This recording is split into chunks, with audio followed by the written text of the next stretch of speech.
10 minutes. That was all that stood between a man in white, with the number 10 on his back, and the most perfect ending this sport has ever offered anybody. He did not take it. So here is the question. Why does a man walk away from the thing he spent 20 years building with 10 minutes left on the clock? There was a concrete square in the north of a port city, hemmed in by 15 tower blocks. No lines painted on the ground, no nets, no grass. And a quiet boy of 10, thin, dark-haired, in a faded blue tracksuit, who was down there every evening until the light went.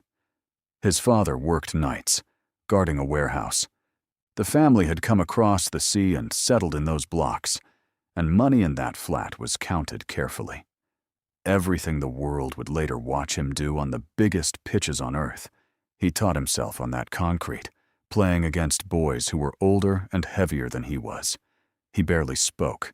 His teachers noticed it. His coaches noticed it. He answered with his feet, and almost never with his mouth.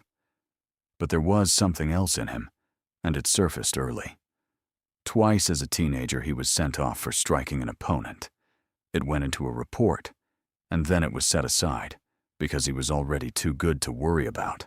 At 14, he left the square for a club on the coast. 12 years after that, his country hosted a World Cup, and in the final, he scored twice with his head. That night, his face was lit up on a monument in the capital, 3 stories tall. A whole country learned him in 90 minutes. Then the years went by. He left the national team, and at 34, he came back for one last tournament. Nobody expected anything from that team. They nearly went out in the first round, and then he carried them, match by match, all the way to the final. The final. 7th minute. A penalty, and out of every option available to him, he chose the most arrogant kick in football. A soft chip straight down the middle. It struck the underside of the bar, dropped over the line, and spun back out. Even then, he was still deciding how his own story would end. Extra time. 34 years old, and running on nothing. In the 104th minute, he climbed for a header that would have finished the match, and a goalkeeper in blue turned it over the top. 6 minutes left in his career.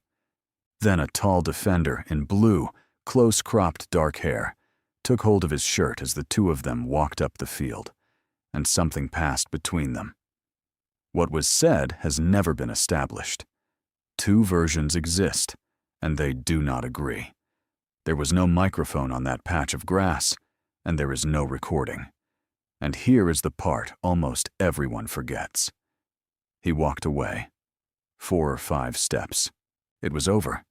He could have kept walking. Then he stopped. He turned around, and he drove his head into the other man's chest. The 110th minute of the last match he would ever play.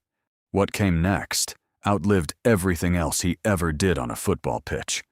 He walked the full length of the field toward the tunnel, and the trophy was standing on a plinth directly in his path, lit from below, close enough to touch. He did not look at it. His country lost on penalties. He never played again. Here is the strange part.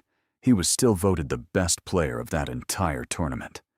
And when people talk about him now, they do not begin with the 2 headers that won a World Cup. They begin with the one that lost it. The reason, when it finally came, was his mother and his sister.